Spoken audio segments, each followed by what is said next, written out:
After learning about Punch-Out as well as Super Punch-Out from the Designing For channel, you guys suggested I check out this video by Bumbles McFumbles about the biggest cheater in the Punch-Out games. That is probably tough to call because I think everybody cheats in some way, except like the first few fights as well as the last one. But if I recall, there's somebody in the Wii version of Punch-Out who actually like wields weapons and stuff like that.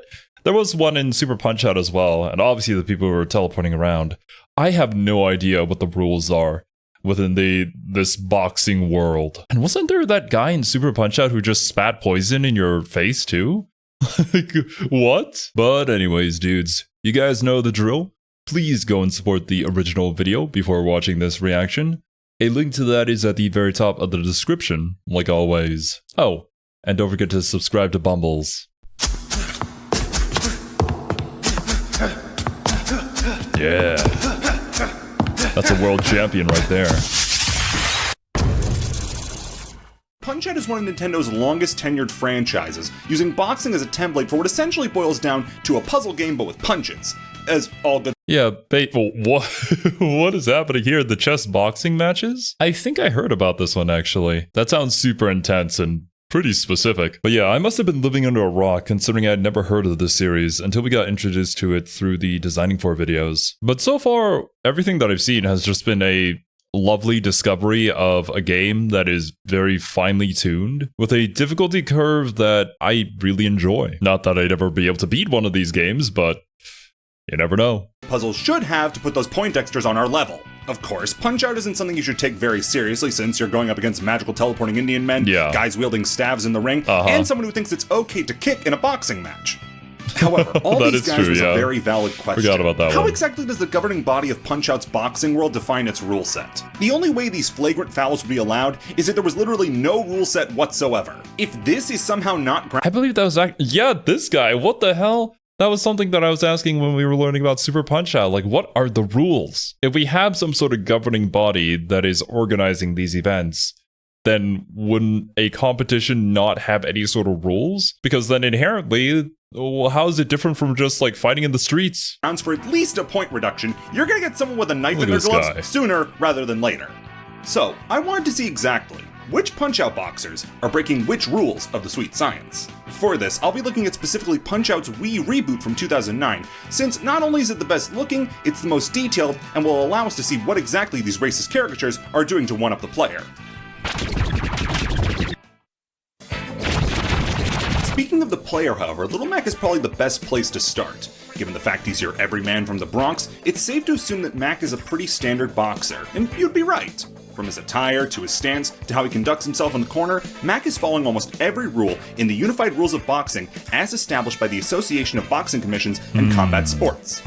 There are a lot of unseens that we can assume are followed, like proper fist wrapping, a clean checkup during the weigh-in, and no illegal substances. Oh yeah, 100%. I definitely feel like when it comes to Mac, he's gonna play it straight. But then that leads into the question of what rules is he following in the universe if he feels like this is the way he needs to do it while everybody else is doing all that bullshit? I don't know. Though getting back health from Doc eating a chocolate bar is up for debate. However, it's not a perfect record. See, Mac is actually breaking one of the most paramount rules in all of boxing. Oh, really? He's only 17. What? What? Mac is only 17? How? Wait, do we have some background on him and like a year he was born, then tracks to when he's boxing here? But this dude is a world champion. Jeez Louise, man. These fully grown men are unleashing bear hugs, Hondo rushes, and Dreamland Expresses on someone not even old enough to drink to numb the pain. This would automatically disallow Mac to compete at such a high level of competition and would need him to take another year before professionally fighting. But maybe the WVBA allows him to compete for being a prodigy on Doc Lewis's recommendation? Either way, despite having the fundamentals down, Mac is just not ready. Some other admin I feel I should address is some of the rules of boxing that would automatically disallow these fights from happening. First is weight classes. Mac is 107 pounds, putting him in the light flyweight division. Yeah, that's right. It's very important to separate people into weight classes because, well, people who are bigger and have a longer reach and are stronger than you are definitely not going to be a fair fight. Like, it doesn't matter how strong you may think you are. Anything outside of a one-on-one fight, you should probably run. And how can there be a competition if that fight in and of itself just isn't fair? Which, I mean, is kind of the entirety of the series, not gonna lie. The very first opponent he fights, Glass Joe, is 110 pounds, putting him in the flyweight division. If Mac wants to fight outside his weight class, he's going to need to at least reach the minimum weight for the class he wants to fight in. So he's bulking up to at least 108 pounds. How will he ever manage that? He could stand on his scale a little weirdly. But then you have Bear Hugger, who weighs in at over 400 pounds. That's a weight class so far ahead of Mac's own that it doesn't even exist. He's just heavyweight. Clearly, the WBBA isn't concerned with weight classes and will book freak show fights, which is all well and good for basically everybody except Little Mac. At his weight, it's very likely, unless he plays the most defensive and evasive style ever devised, he will be killed in the ring. Weight classes exist for a reason, and with Little Mac's pitiful reach, he'd never so much as be able to land a hit on anyone. So yeah, Mac would realistically never be able to go up against even Disco Kid, who's as far from Mac on the weight chart as possible as heavyweight. But let's say for the sake of this video being made that Mac could get into the ring. Which of his opponents is breaking the most rules? First up is Glass Joe, D- in human form. This poor son of a gun is 99 in the hole with only a single win to his name. Granted, that win is against Nick Bruiser, former world heavyweight champion, so he's probably still riding that buzz. All the way down to the mat. You guys did tell me it was probably a technicality, but hey, at least you got one win under your belt. The thing about Joe is frankly up to par. His gloves, trunks, boots, corner behavior, I don't think Joe cheats. Up to snuff. Right? However, where we do have to mark an infraction is in his title defense match. Exclusive to Punch-Out Wii is title defense mode, where you go up against the same 13 boxers from the base game with enhanced movesets to make them championship material. What does Glass Joe get? A pillow tied to his head. In his intro cutscene after his 100th loss, it's shown that his doctor is so scared for his safety that he won't let him compete without headgear. And now this is a very, very big infraction, possibly the biggest that you could get. Headpieces in boxing are strictly forbidden, as you're cushioning one of the most easily punchable parts of the body. The only way that headgear is allowed is if both boxers get it. But Little Mac doesn't. If Joe's taking reduced damage from headshots, he has an unfair advantage. However, I'm not totally sure I can count this one. You see, in this game, if you lose 100 times, you get a headgear that you can wear during matches. Oh, damn, bro. So who was the first person to figure this one out? Did they intentionally lose 100? Probably, but it's hilarious that the developers thought of this possibility and added this in. Because, like, I was playing Devil May Cry 3. I died about 3 times and the game was like, you've unlocked easy mode. Bro, I feel like it's a little bit too quick, ain't it? And at least for here in Punch-Out, to be honest, it's Glass Joe. I wouldn't mind if he gets a little bit of help. But judging from the way this video is going, I'm presuming we're going to go through every single person here that we fight. That will reduce damage. Now, I will say that if you've taken 100 KO losses in professional fights, a headgear now is about as effective as a mommy kiss on a decapitation. But it raises an interesting question.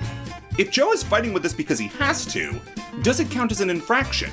I mean, he literally can't fight without it thanks to his doctors in the WBBA. That's actually a good point. Like, he can't use that because it gives him an advantage. However, his doctor doesn't recommend him to fight at all unless if he's wearing that. So is it like a medical condition that you could cite?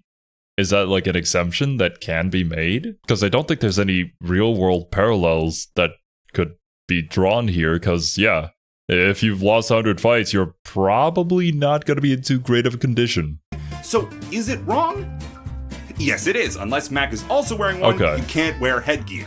Now, if Mac also loses 100 times and wears it, it's all up to board. Until he does, though, he's got one infraction against him.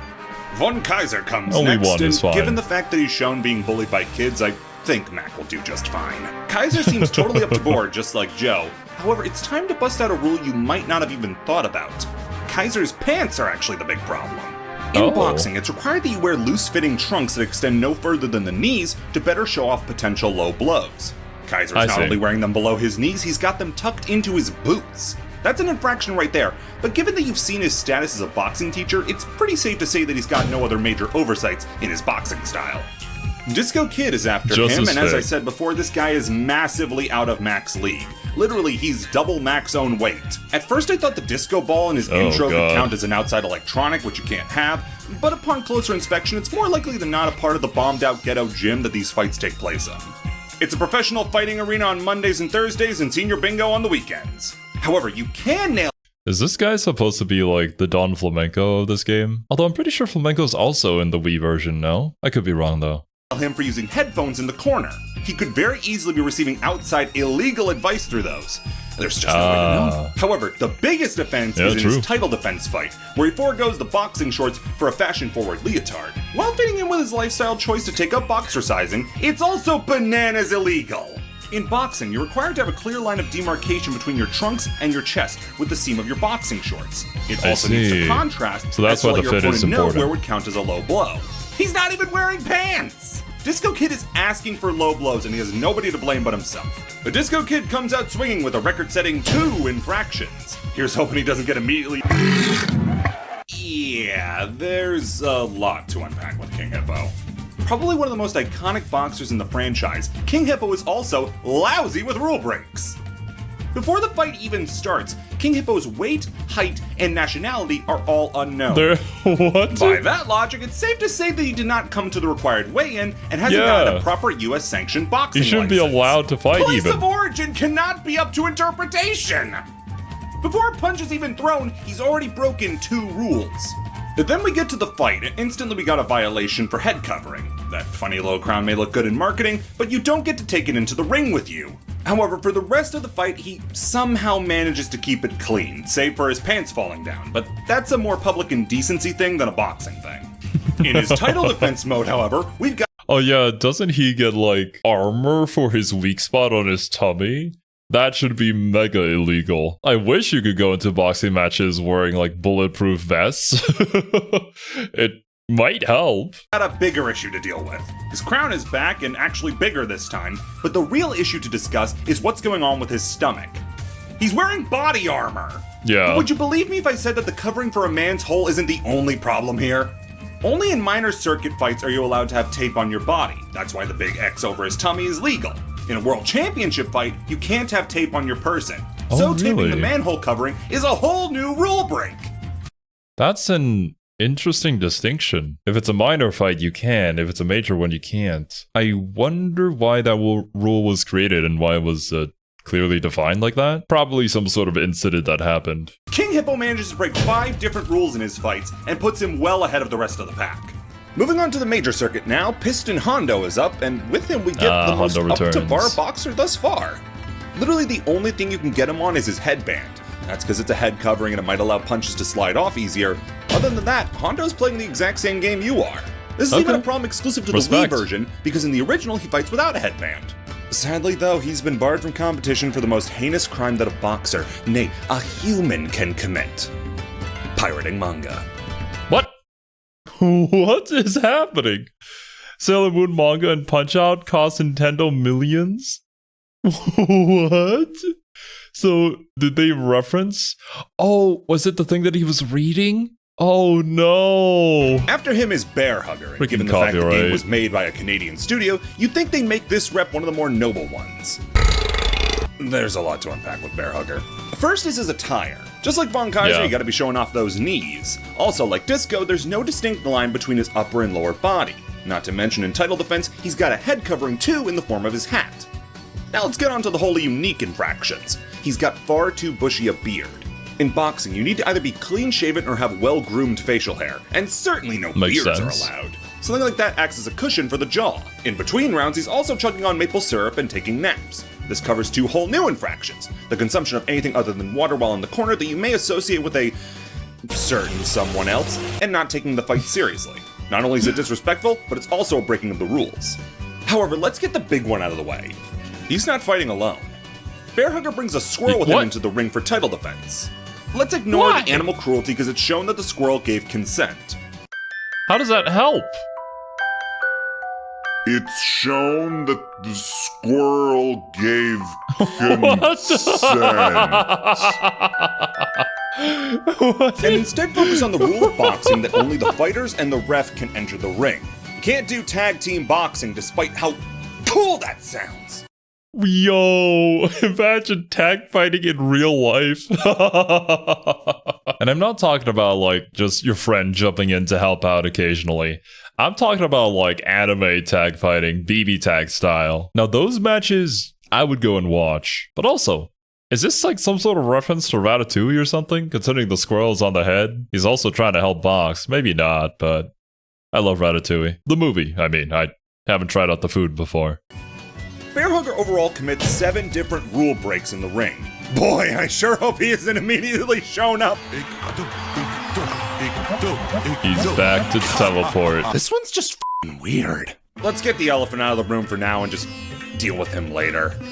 First off is the obvious head covering. Can't do that. Also, he's wearing full pants rather than boxing trunks. It's blasé at this point. And also the last boxer in the game to break this rule, since from here on out we're all playing fair in the pants game. He also leaves the ring at points, which is incredibly illegal, which he can only do because of... No, let's just get it over with. Now, in the unified rules of boxing, there isn't anything exactly outlawing the use of magic, but at the same time, I feel like it's a... Imagine there was. Like, what sort of scenario happened for this specific rule to be made? You are not allowed to use magic in the boxing ring. Only because Evander Holyfield never tried a fucking cup and ball trick in the middle of a match. So he's obviously cheating with the use of magic, but it's not that easy.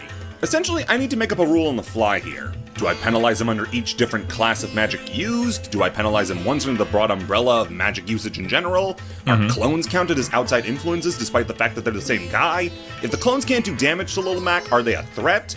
Ultimately, it came down to this. I'm handing out an infraction for the teleportation, 1 for the floating, and I'll give him an infraction equal to the maximum amount of clones he uses in one fight, which is in his Mirage dance, where he uses a clone in the back and 1 to try to pincer you. So I'm giving him an overall 4 infractions for the usage of magic. That lands Tiger with 8 infractions when you add in the use of a flying carpet, which again, isn't covered in the rules, but I'm just pretty confident about it, call it a hunch!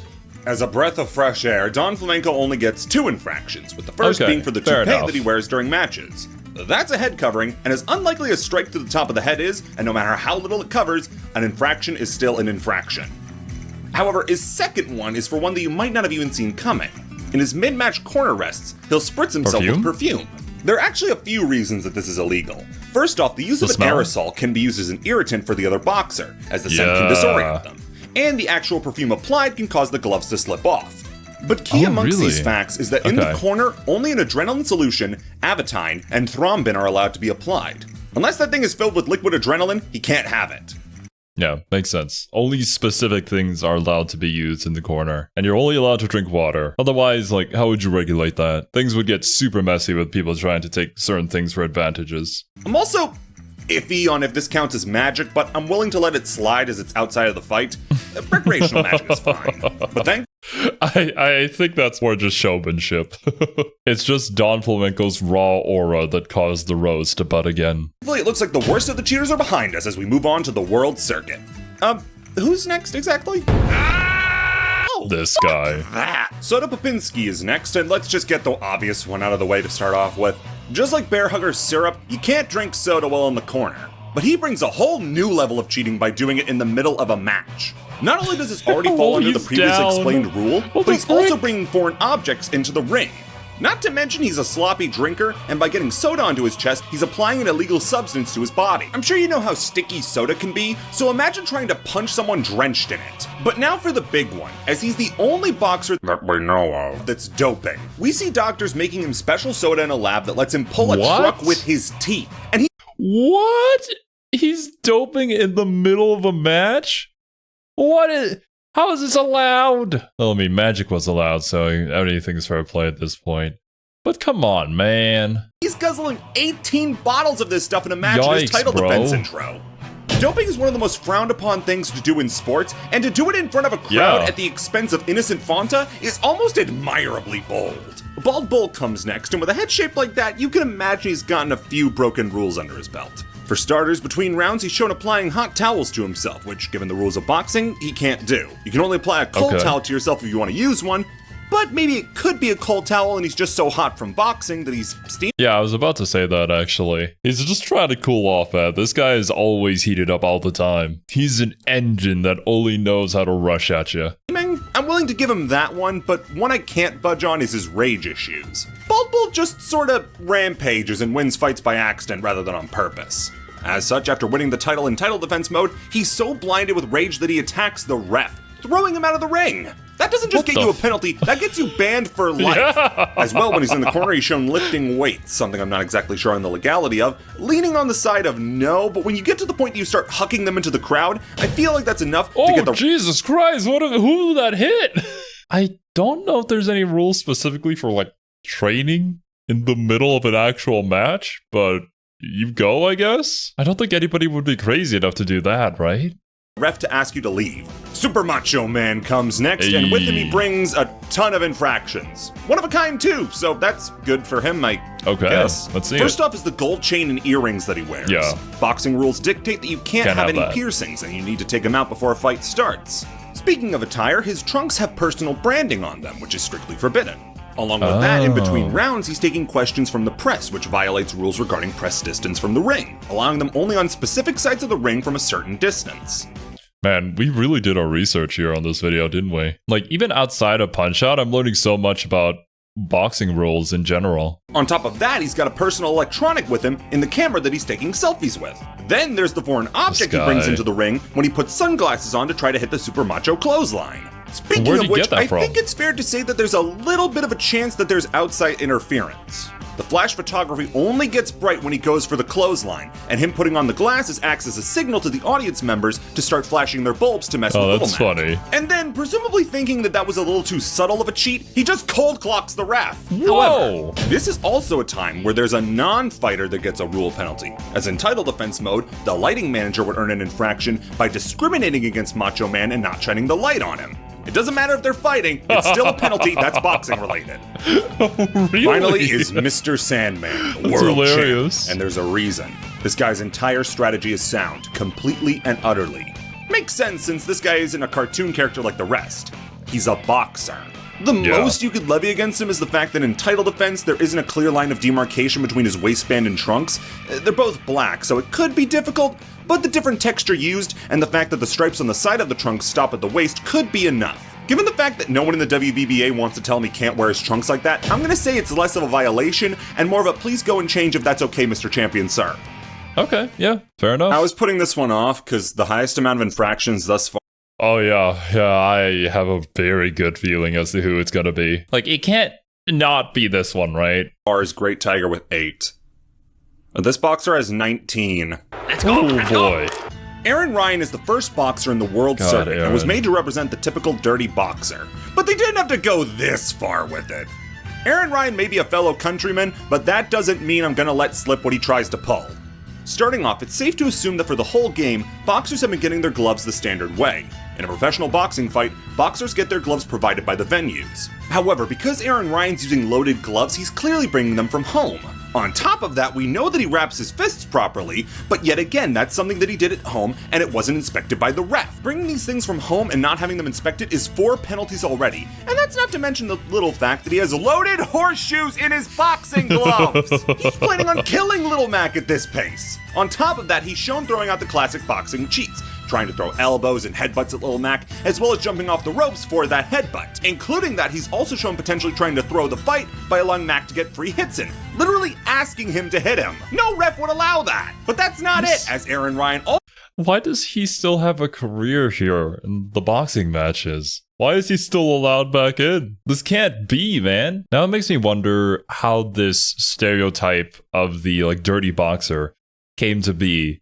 Like, who started all this? And with all these checks and regulations they have, has anybody ever been caught, trying to do anything like this in an actual match? I'm 100% certain there has to be. When it comes to competition, people get crazy, and there's some crazy-ass ideas going on. But, come on, dude. Why? Sportsmanship is dead? Is that it? I guess some people are just built different in a bad way. Also attempts to attack Mac before the bell sounds between rounds, and in doing such, throws the ref away. That's one of the biggest The poor no-nos in ref. boxing, and it's just one of the nearly 24 infractions that Aaron Ryan accrues. Another thing to note is that there is a difference in the rules regarding intent to cheat and actually cheating. If you load your gloves, that's one strike. Actually throwing a punch is a different one entirely. Really? However, this is all before his biggest infraction in title defense mode. Not only does he steal Mac's gloves from the minor circuit after breaking his old ones, he then goes on to fashion his old gloves into a flail! So obviously, bringing the weapon into the ring as well as using that weapon are illegal. But that's not even it. The glove he's using as a flail is old and ragged, and the rules state that if a glove is in such bad condition, it should be replaced by the venue. So even his cheating is cheating! Even more, when he gets knocked down, he'll attempt to throw one more swing with his weapon, and when a fighter is going down, they can't throw any more punches. The ref has already ruled them down and is waiting to deliver the 10 count. And finally, oh, that's an interesting rule.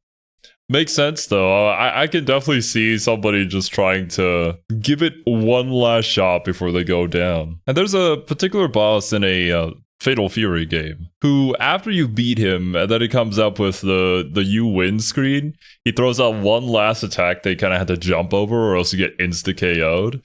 It feels almost like that. I kind of hope there was a scenario at some point where somebody got KO'd and then flailed around and knocked out the other guy and then somehow ended up winning. That feels pretty niche, though. And a very particular set of circumstances need to happen. So maybe it hasn't happened yet. Ryan is also seen inciting and fighting with the crowds to the point that they start throwing stuff into the ring. It's almost admirable how much cheating he manages to sneak into a fight that probably won't take that long. It's not even close that Aaron is cheating twice as hard as the next two biggest cheaters combined. And they were bringing in swirls, clones, and magic. Aaron Ryan did his cheating all on his own. What this a guy. goes beyond being banned from competition. He's gonna be killed at this rate.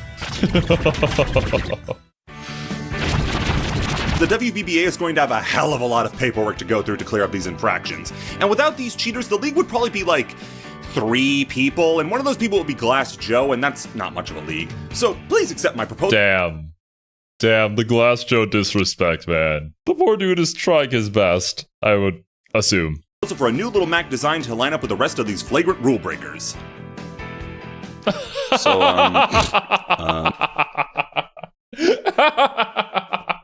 Mac pulls up to the ring. I learned magic too. I cast gun. And you know what, Mac? I wouldn't be mad. As you can see here that I gave him a gun. Yeah. Man, that was hilarious. Never seen anything from Bumbles before, but this was an absolute delight. If you guys haven't, definitely go and check out his channel. And honestly, that was super educational too. Like, props to the guy for doing the proper research behind the rules of the actual boxing matches. But anyways, dudes, that's going to be it for me today. Thank you guys so much for watching. Hope you enjoyed, and I'll catch you in the next one.